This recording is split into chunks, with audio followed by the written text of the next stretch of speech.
we arrived at Nikon, or Nikon as I call it. So this is the company that I use personally. This is actually filmed on Z6 Mark II.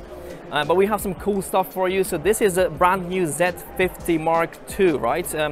Bruno, talk me through what we have here. So what's new in the Mark II?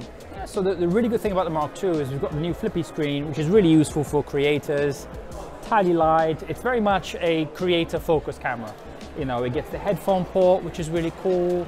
10-bit N-Log for all the video people out there. But at the same time, for photography users, it doesn't compromise the photography shape. So it's very much, I've got a deeper grip on there, which is really nice. An amazingly bright viewfinder. So for all the photographers out there, you'll also find something to love. Okay, and what is this? Full frame crop? What is it? Yes, it's a 20 megapixel crop sensor camera. Crop sensor, okay. It replaces the original Z50. You say this is aimed at creators, so would you say this is mostly for vloggers? Yes, vloggers, but also photographers as well, generally speaking. So it's one of the few vlogging cameras on the market that doesn't compromise the form factor for photography. And that's the really key thing. It's not a flat camera, for example. It still has a very deep grip and a very bright viewfinder. So a lot of care and attention has gone into those things for photographers as well. And it also gets the same processor as the Z6 Mark III, as the Z9 and the Z8, so you get that amazing autofocus as well. So it's a big upgrade, basically. Oh yeah, 100%. Okay. We spoke about the quality of the video itself. You mentioned it's 10 bits? Yeah, 10-bit N-Log. So it's N-Log 10-bit internal? Internal, H.265, yeah. Awesome, and it can do external as well? Oh yeah, it's got HDMI, We've got microphone and headphone input, so I believe headphone input was something that wasn't in the original Z50, so we've added that in as well. So, you know, if you're a creator, you might want to check your sound whilst you're recording, so really, really useful on there. You can also use the USB-C for live streaming as a plug-and-play operation. You can just plug it in and you see it as a webcam, and you can start live streaming straight away. It's really cool, actually. It becomes a webcam automatically, does it? Or do you need your software? Or on other cameras you need software. On a Z50 Mark II you don't need any software. Wow, you can just plug and play. Yeah. That's cool. That's really cool. And you would immediately see it as a webcam. That's great. That's something that's very useful for me, especially because I do a lot of interviews over the internet, and I need to be able to film myself at the same time, show myself to the person I'm interviewing.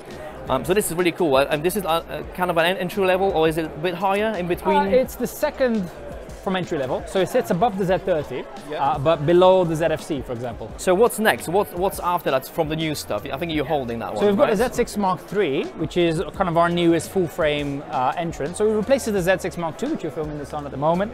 And different from that camera, it adds the flippy screen as well. So I think that's something that we've had a lot of feedback from the Gen 2 bodies, is into a lot of people do want the flippy screen. They want to be able to see themselves. But not only that, you want to be able to have, you know, the ability to put the camera right above you or right below you for those photographers as well, because that's something that we're really keen to doing, is we want to really focus on video without compromising the photographers. That's the thing that we want to do.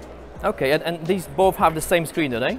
Yes, they both have the same resolution screen. It flips in the same way. It sounds like nothing, really, but like with weddings, with filming yourself, as you said, you need these angles that are just weird. And like just having the functionality of moving the screen wherever you want is essential, absolutely essential. And this is something it's the only thing I'm actually missing on Z6 Mark II right now, and I have one as well. So it's something that was kind of at the back of my head that I really wanted. This is why I was thinking about Z8, but then Z6 Mark III came out. And you mentioned earlier that it's very similar to Z8? Oh yeah, it's got the same base architecture, so they've got the same processor, which is the new X-Speed 7. And in terms of menu layout and things that you can customize, is almost identical. There's very few differences between them in terms of going through the menus and the functions that are available to you. In terms of video, they're pretty much identical. They can both film RAW at their maximum resolutions, for example. So the Z8 being 8.3K and the Z6 Mark III being 6K, because of the 45 and 24 megapixels respectively. They both feature, you know, the same kind of card slots, the same batteries and things like that. So they are very similar, but they each have their own advantages. I'd probably consider the Z8 and Z6 III in a way to be at the same level, with each having their own advantages. Okay, You just mentioned the cards, and I've noticed that there's no flap on this camera here. Yes, it's on the bottom. Okay, so is it on the side on the Z6? Okay, yeah, so this is the same as Z6 Mark II. Perfect. And these are SD cards or XC, so you've whatever? got XQD and CF Express on the first card, and then you've got a UHS 2 SD port on the second slot. Awesome, awesome. So what you're telling me now is Z8 is the smaller version of Z9. Yes. Z6 Mark II is the small Mark III, sorry, is the smaller version of Z8. Exactly. There you go. So and then next down is Z50, is it? Or Z5? No, we've got a big range now. So we've got the Z6 Mark II, which still very much is in the range. We're not doing away with that. We've got the Z7 Mark II as well. We've got the ZF. Z7, of course, yeah. Yeah, we've got the ZF, which is essentially a very similar sensor to what you find in a Mark III. You also get the same processor as the Z6 Mark III in a retro styled body, so that is also another option. We've got the Z5 below that, the Z50 Mark II, the ZF-C, so we've got a massive range at the moment. Is there a Z7 Mark III, is it coming, or 2? Whilst we don't comment on any future releases, okay. I'm sure there'll be plenty to talk about in the coming years. So I'm mentioning this because I've spoken to Thomas Heaton last year in Birmingham. Actually, I've interviewed him, and he started. No, actually, he upgraded from something Fujifilm. I can't remember what it was now, to Nikon Z7. I forget. Is it Mark 1 and 2 or is it just Mark 1? 1 and 2. 1, 2. Yeah. So I forget which one he actually picked, but he went to Z7, and at the same time I was like, I want a Nikon. So.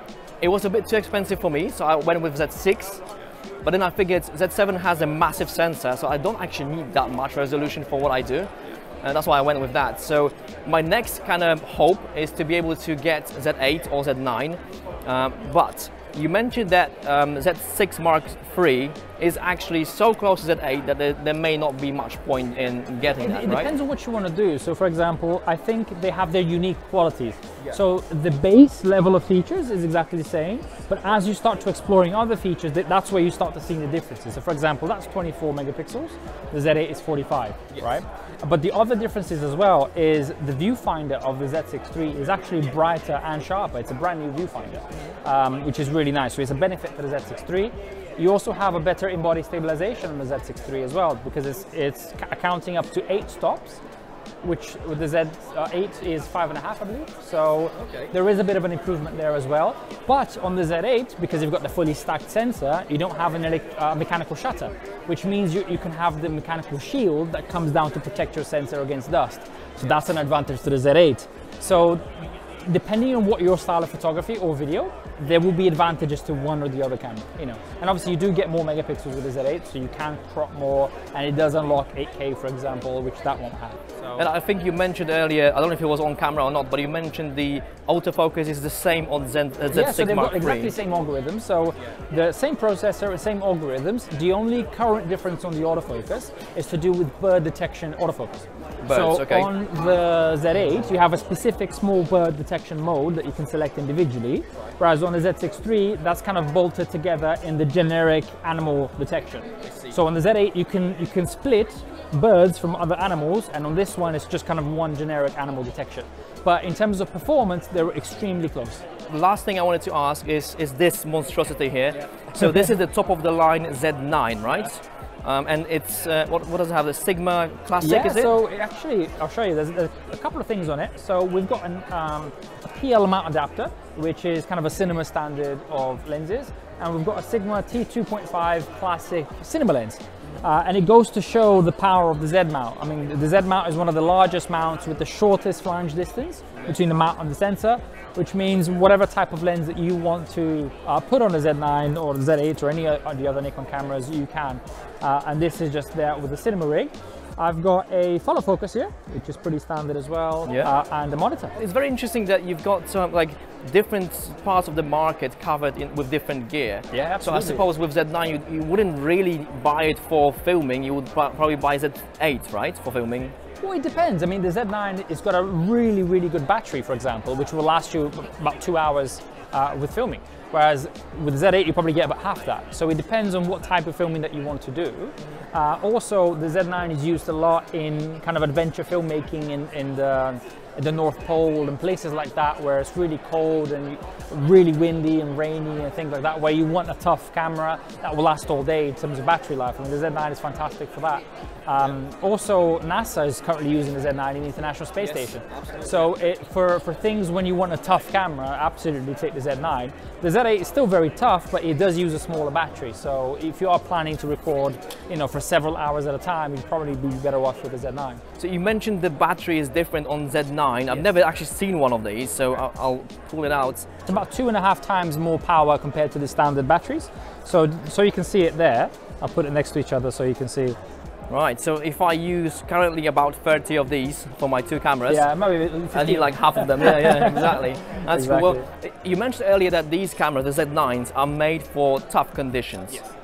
I can tell you a little story. Well, it's not a long one, but this camera here that we are filming with right now went to Iceland with me, and I filmed my wife under a waterfall. Oh, Jesus, okay.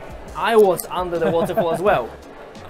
And also we travel a lot to like Wales, where it's always wet. Yeah. So I can't say I've ever seen anything wrong with the glass, with the camera. Obviously you have to dry it out, and you can't like just have it under the tap. So that's normal with any camera. But it just survived all you know, without any issues at all. So Iceland, it was -10. Snow and rain, depending on the weather, and it was all perfectly fine. And this has been like what, 4 years ago, whenever the Mark II came out. Yeah. 2020, I think it was. Yeah. So this is my little story about how good the Z line is. Before we move on, can you tell me who is like this camera aimed at, this one, and obviously the top of the line we know roughly, but. Absolutely. So the Z50 Mark II is designed very much for creators in social media, generically speaking, but also at the same time, people that want a backup to their bigger cameras. So when we launched the Z50 Mark II, we very much targeted it towards creators in social media. But we found that actually a lot of photographers loved it because it shares a lot of features with the bigger bodies. You know, you get X-Speed 7 in there, you get 3D tracking, just the same as these guys. So actually, as a smaller backup, we found that it's been really, really popular. But primarily creators of all kinds. You know, we want to make sure that whether you're a photographer or whether you're a videographer, you're getting the best in something that's very easy to use. So this will be your second stop, really, because the first one you said, I think Z30, is that right? Yes, so Z30 is kind of our entry level. Then Z50 Mark II or Mark I, whichever one you prefer, I suppose. And then is it Z5 or Z6? We've got ZFC as well, which is the retro FC, yes. styled. I actually want one of those. It's beautiful. Yeah, I love it. absolutely gorgeous. But then the full frame starts with the Z5. Essentially, the full frame lineup is Z5, Z6, Mark II, Mark III, and then you've got Z7 Mark II, Z8, and Z9. I actually love the look of ZF. It's just so beautiful. And is it Z6 inside, pretty much? Kind of. So it's really interesting because when the ZF came out, it's what everybody thought a Z6 Mark III would be. It had the newer processor. It had kind of faster shooting speeds. It had a lot of really nice upgrades. The autofocus was improved as well. So it's everything people wanted to be on a Z6 Mark III. But the Z6 Mark III actually went even beyond that and added in a lot more things. So it's in a way, yes, but actually the Z6 Mark III does take it the next level with the partially stacked sensor and all of the video features that it brings. Do you think Nikon is going to go into bigger sensors?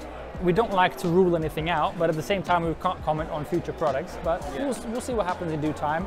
In regards to Red and the acquisition, we have already started working with them on some things. For example, all of the lookup tables, LUTs that the Red cameras use have now been ported to the Nikon Z mount. Which I use as well. Exactly, so you can use all the same color profiles as the Red cinema camera, which is absolutely fantastic.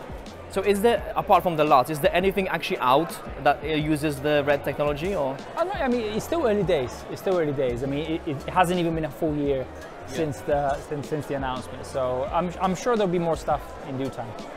I obviously know this is probably a big secret, but do you know anything about what direction they may go? Like I think the way that we're planning, generally speaking, across the board, is very much hybrid shooters, creators. You know, we want to enable people to be flexible. You know, in previous years, you'd have to buy a photography camera and then a video camera. If you can have cinema level quality features in a small camera like this that you can also take photos with, then we're enabling that creator to better create images. And I think that's what we're all about.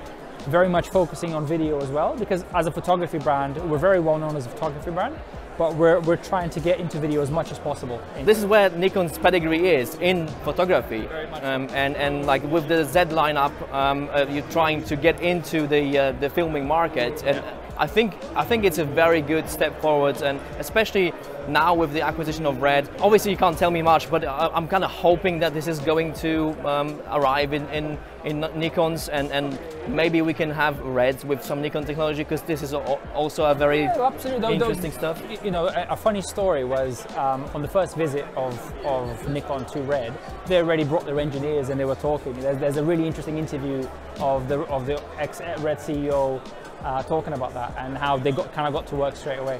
So I'm sure that there is a lot of things that will happen going forward. I'm so glad that it's not just like a takeover, it's more let's work together. Oh yeah, absolutely. Because Red is still very much their own company, and they will make their own decisions. Absolutely. I mean, this is incredible. I can't wait for this stuff to come out, and like part of me wants to wait for this stuff to come out, but it's only early days, so it may be a few years. So I think I'll settle on Z6 Mark III, or maybe Z8. Oh, this is 9, but Z8 at some point. But yeah, it's really tempting, honestly. Oh, absolutely. I mean, the Z8 and the Z9 were both everything that we had in terms of technology coming together and perfectly executed, and it's been hugely popular. I think part of the reason is that we managed to get all of the hybrid shooting stuff right. You know, we've put all the features in the camera that people have been asking for in terms of video, without compromising the form factor and the feel of the photography. Last thing I wanted to tell you is that on my YouTube channels, because I've got a couple, we've done like a contest for the best gear of 2024.